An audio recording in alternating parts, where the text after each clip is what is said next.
औज़ुबिल्लाहि मिनश्शैतानिर्रजीम बिस्मिल्लाहिर्रहमानिर्रहीम।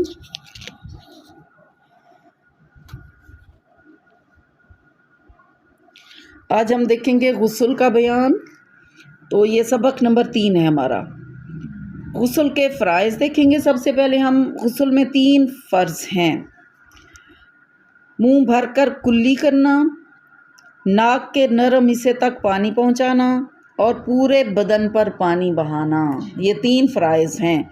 यानी ये 3 अगर हम करेंगे तो फ़र्ज़ पूरा हो जाएगा। ये लाजिम है, इसके बग़ैर गुस्ल नहीं होता। और फिर गुस्ल करने का तरीका क्या है कि अच्छा, एक बात और याद रखें आप, गुस्ल में सबसे पहले वुज़ू होता है, ठीक है। वुज़ू करके फिर गुस्ल करते हैं। यानी जब हमने मसा करना होता है ना, मसा करते हुए यानी मसे की जगह पर हमने सर पर पानी बहाना होता है। फिर उसके बाद आखिर में पाँव धोने होते हैं, ठीक है। फिर पूरा यानी सर अच्छी तरह धोना होता है, बालों के हर बाल की जड़ तक पानी पहुंचाना होता है। फिर ये सर अच्छी तरह धुलता है और बदन पर पानी बहाना, पूरे बदन पर एक ही दफ़ा पानी बहाना, ये भी लाजमी होता है। फिर एंड में पाँव धोने होते हैं। तो वुज़ू किए बग़ैर अगर किसी ने नहा लिया, वो नहाना है, गुस्ल नहीं है, उससे पाकी नहीं मिलती, ठीक है। हाँ, पहले वुज़ू करना है फिर नहाना है। अब इसीलिए पहले वुज़ू का तरीका बताया गया है ना। यहाँ देखें, तो वुज़ू में सबसे पहले जो मैंने आपको बताया 3 फ़राइज़। कितने फ़राइज़ हैं वुज़ू में? 3। कौन कौन से? मुंह भरकर कुल्ली करना, पानी डालना और नाक के अगले हिस्से में नरम हिस्से में पानी जी, पहुंचाना, ठीक है। और बदन में पानी डालना। हाँ, गुस्ल करने का आप तरीका देखेंगे। गुस्ल करने वाली या गुस्ल करने वाले को चाहिए कि पहले दोनों हाथ गिट्टों तक धोए, फिर इस्तंजा की जगह धोए। चाहे हाथ और इस्तंजा की जगह पर नापाकी हो या ना हो, यानी हाथ चाहे साफ़ भी हैं फिर भी धोने हैं, ठीक है। फिर इस्तंजा करना है और फिर जिस्म के जिस हिस्से पर नापाकी लगी हुई है उसको धोए। फिर वुज़ू करे। इस्तेमाल शुदा पानी नाली वग़ैरह में बह जाता हो और नहाने की जगह पर ना ठहरता हो तो पाँव भी धो लें।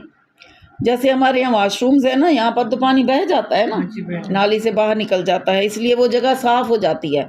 लेकिन बाज़ औक़ात ऐसे होता है कि कुछ लोग हैं जो गांव में रहते हैं या ऐसी जगह पर, सहराओं में कहीं ऐसी जगह रहते हैं जहाँ पर थोड़ी सी जगह होती है और पानी वहीं रुक जाता हो, तो उसके लिए है ना कि फिर वो हट कर वहाँ से, उस जगह से हट के पाँव धोए, ठीक है। पानी अगर वहीं जमा हो जाता हो तो वुज़ू करें लेकिन पाँव ना धोएं, ठीक है। फिर पाँव का एहतियात करें क्योंकि पाँव पर छींटे पड़ने का एहतमाल होता है और वो सारा पानी जो नापाकी वाला है वो जमा हो जाता होगा, तो उससे एहतियात करनी, उससे वहाँ पर पाँव नहीं धोने। लेकिन पानी अगर बहकर नाली में चला जाता है तो फिर पाँव धोने हैं, ठीक है। अब अगली चीज़ क्या है कि वुज़ू के बाद 3 मरतबा सर पर पानी डाले, फिर सीधे कंधे पर 3 मरतबा और उल्टे कंधे पर 3 मरतबा। इस तरह पानी डाले कि सारे जिस्म पर पानी बह जाए। यानी पहले तो वुज़ू कर लेना, यानी उसने पहले हाथ धोने हैं, फिर गंदगी को साफ़ करना है, फिर हाथ धोने हैं, फिर जैसे कुल्लियाँ करनी है, 3 मरतबा कुल्ली करनी है, 3 मरतबा नाक तक पानी पहुँचाना है, फिर मुँह धोना है। फिर उसके बाद जो है वो दाएं कंधे से बाजू की जगह, जैसे वुज़ू में तो हम बाजू धो लेते हैं ना, लेकिन जब गुस्ल कर रहे होते हैं तो दाएं कंधे पे पानी बहाना है, फिर बाएं कंधे पे, फिर दाएं, फिर बाएं, ऐसे ही 3-3 मरतबा करना है। और ये जिंदा का भी गुस्ल ऐसे है, मुर्दा का भी यही गुस्ल है, ऐसे ही है। मुर्दा का बस ये फ़र्क होता है कि करवट के बल कोई और लिटाता है और कोई और धुलवाता है, पानी डालता है, वरना ज़िंदा बंदा खुद अपना गुस्ल करता है, मुर्दा का कोई और करवाता है।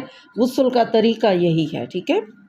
अच्छा, अब यहाँ पर है वुज़ू के बाद 3 मरतबा सर पर पानी डालें, फिर सीधे कंधे पर, जैसे पहले हमने देखा 3 मरतबा, और उल्टे कंधे पर भी 3 मरतबा। इसी तरह पानी डाले के सारे जिस्म पर पानी बह जाए, यानी ऊपर से लेकर नीचे तक पानी चला जाए, पूरे साइड पर, राइट साइड पर भी और लेफ़्ट साइड पर भी। और बाल बराबर जगह भी खुश्क ना रहे।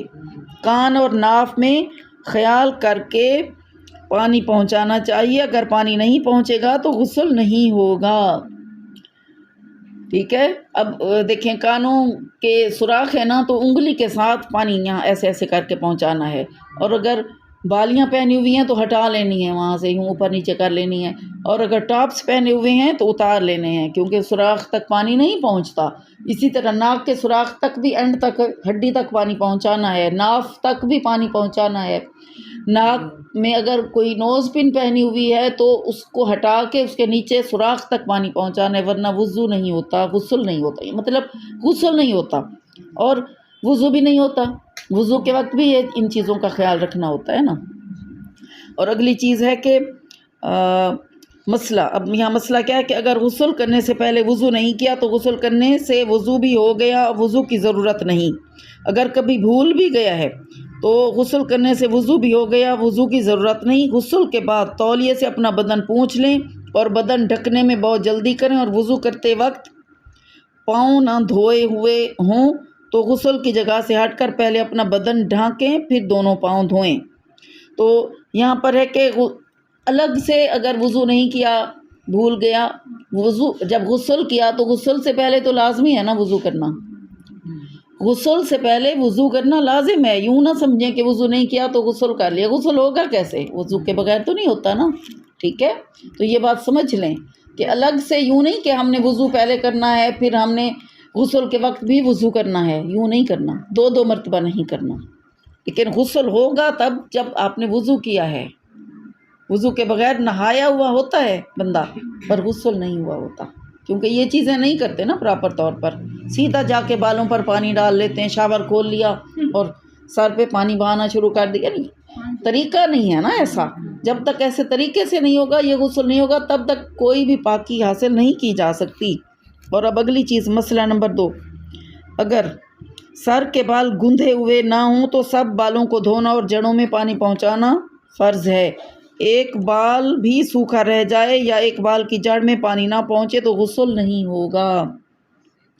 अगर बाल खुले हुए हैं, गूंधे हुए नहीं हैं, तो फिर हमने बालों की जड़ों से लेकर एंड तक पानी पहुंचाना, यानी पूरे बालों को धोना है। और अगर गूंधे हुए हों तो फ़र्ज़ करें तो फिर हमने बालों की जड़ों को तक पानी पहुंचाना है, क्योंकि सर पर पानी डालेंगे अच्छी तरह तो बाल गीले हो जाएंगे, जड़ें भी गीली हो जाएंगी, लेकिन जहाँ पर गूंधे हुए हैं उसके अंदर तक पानी नहीं जाएगा, तब भी गुस्ल हो जाता है। ठीक है, क्योंकि कुछ ख़वातीन ऐसी होती है ना जो सहराओं में रहने वाली होती हैं या कहीं ऐसी जगह पर जिन्होंने अपने बालों को बहुत ज़्यादा मेंढियाँ बनाई होती हैं, गूंधा हुआ होता है, ऐसे होती हैं। अरबिक लोग भी करते हैं, उनके बाल हाँ, कर्ली से होते हैं, वो बहुत टाइट हाँ जी, बिल्कुल। तो इस तरह इसीलिए ये मसला बताया हुआ है ना। और आगे है कि अगर सर के बाल गूंधे हुए हों तो सब बालों का धोना माफ़ है, लेकिन तमाम बालों की जड़ों में पानी पहुंचाना फ़र्ज़ है। जैसे मैंने आपको पहले बताया ना कि सर पर पानी अच्छी तरह डालकर धोना फ़र्ज़ है, तो अगर गूंधे हुए हैं तो। अब ये कहाँ से हमने देखा, यहाँ बुक्स के नाम हैं, ठीक है, चलें 3 तो आपने देख लिए ना। अब आगे देखते हैं, वजाहत अब इसकी आगे है कि अगर सर के बाल खोले बगैर तमाम बालों की जड़ों में पानी ना पहुंच सके तो बालों को खोल दें और बालों को भी धोएं। अगला मसला है, गुस्ल करने के बाद याद आए कि फ़लाँ जगह खुश्क रह गई है तो उस जगह पर पानी बहा लें, सिर्फ गीला हाथ फेर लेना काफ़ी नहीं। इसी तरह कुली करना या नाक में पानी डालना भूल जाएं तो अब कर लें, दोबारा गुस्ल करने की ज़रूरत नहीं। अगर भूल गए हैं तो अल्लाह करे कभी कोई ना भूले। और अगली बात है कि तन्हाई से मुराद है जैसे वाशरूम वगैरह हम जाते हैं तो कोई और तो नहीं होता वहाँ पर ना, तो वहाँ पर हम कपड़े उतार के नहा सकते हैं। सफाई के लिए साबुन वगैरह इस्तेमाल करना चाहें तो वो भी कर सकते हैं। पानी बहाते वक्त जिस्म पर हाथ मलें ताकि पूरे जिस्म पर अच्छी तरह पानी पहुँच जाए और कोई जगह भी खुश्क ना रहे। गुस्ल की सुन्नतें, अब गुस्ल के तो फ़र्ज़ हमने देखे थे, कितने थे, 3 थे ना, क्या थे याद है, भूल गए। मुंह भर कर कुल्ली करना, नाक के नर्म हिस्से तक पानी पहुंचाना और पूरे बदन पर पानी, ये फ़र्ज़ हैं। ठीक है, अब ये गुस्ल की सुन्नतें हैं। ठीक है, अब ये क्या है, नंबर 1 पाक होने की नियत करना, यानी हमने ये नियत करनी है कि हम गुस्ल करके पाक होना चाहती हैं। नंबर 2 बिस्मिल्लाह पढ़ना। नंबर 3 जिस्म को मलना। नंबर 4 गुस्ल का सुन्नत तरीका जो ऊपर बयान किया गया है इसके मुताबिक गुस्ल करना। और नंबर 4, गुस्ल के कुछ मकरूहात भी हैं, यहाँ हम देखेंगे। ये 4 ही थे, ठीक है, जो हमने पहले ऊपर देखे ना। सुन्नतें 4 हैं, 3 फ़राइज़ हैं और 4 सुन्नतें, टोटल मिलकर 7 हो गए, ठीक है। अब यहाँ गुस्ल के मकरूहात हैं। नंबर 1, किबले की तरफ मुँह करना, कोशिश करनी है कि किबले की तरफ मुँह ना हो, ठीक है। और नंबर 2, सतर खुले होने की हालत में बग़ैर ज़रूरत बात करना, यानी अगर वाशरूम से किसी ने हम वाशरूम में किसी ने बाहर से कोई बात पूछी है तो बग़ैर ज़रूरत के नहीं बोलना, ठीक है। और अगली चीज़ है तीसरी कि पानी बहुत ज़्यादा इस्तेमाल करना या बहुत कम इस्तेमाल करना, ये भी मकरूह है। यानी अगर ज़रूरत कम की और ज़्यादा हमने बहा दिया पानी, और अगर कम बहाया यानी हमने कम यूज़ किया हालांकि ज़रूरत ज़्यादा पानी की थी, तो भी ये मकरूह है। अच्छी तरह धोना चाहिए अपने आप को। और गुस्ल किन चीज़ों से फ़र्ज़ होता है, अब यहाँ पर है। नफास के खून का बंद हो जाना, यानी जब ब्लड ख़त्म हो जाए और औरत ये देखे कि अब तो बिल्कुल भी नहीं है, तो उस वक्त वो पाक होगी, फिर अब उस पर पाकी फ़र्ज़ है। और अगर कोई एक नमाज भी निकल गई इस सूरत में, तो वो नमाज कज़ा फिर पड़ेगी उस नमाज को। और यहाँ पर अगली चीज़ है, जिस पर गुस्ल वाजिब हो और वो गुस्ल से पहले कुछ खाना पीना चाहे तो पहले हाथ मुँह धोए और कुली करे, फिर खाए पिए। यानी उसके लिए ज़रूरी नहीं कि वो गुस्ल कर फिर खाए फिर पाक हो, कुछ खा पी सकता है, लेकिन उससे पहले वुज़ू कर ले, यानी यूँ देख लें मुख्तसर। हाँ, उसके लिए भी देखें, ये इन सारी सूरतों में ना, मैंने आपको 4 सूरतें बताई हैं ना यहाँ पर, इन 4 सूरतों में, ठीक है। और ये कौन सी बुक्स हैं, ये यहाँ देखें, ये भी बुक्स के हवाले हैं नीचे जो दिए हुए हैं ना, आप ये देख लें, ठीक है।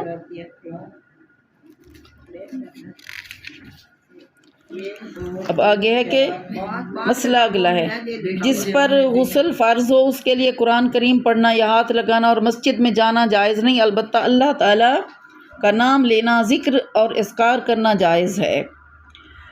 जिस पर गुस्ल फ़र्ज़ है वो ज़िक्र और इज़कार कर सकता है, लेकिन मस्जिद में नहीं जा सकते, ठीक है। कुरान करीम को भी हाथ लगाकर टच करके पढ़ नहीं सकते।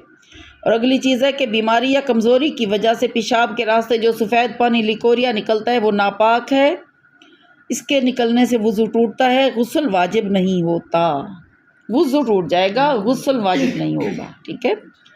इसका भी ये एक मसला होता है ना, ख़वातीन के साथ ये होता है, तो इसलिए इसका जानना भी ज़रूरी था। ये थे गुस्ल के बारे में जो अहकामात हैं। अब अगर कोई सवाल है तो आप कर सकते हैं। क्या समझ आ गया? हाँ जी।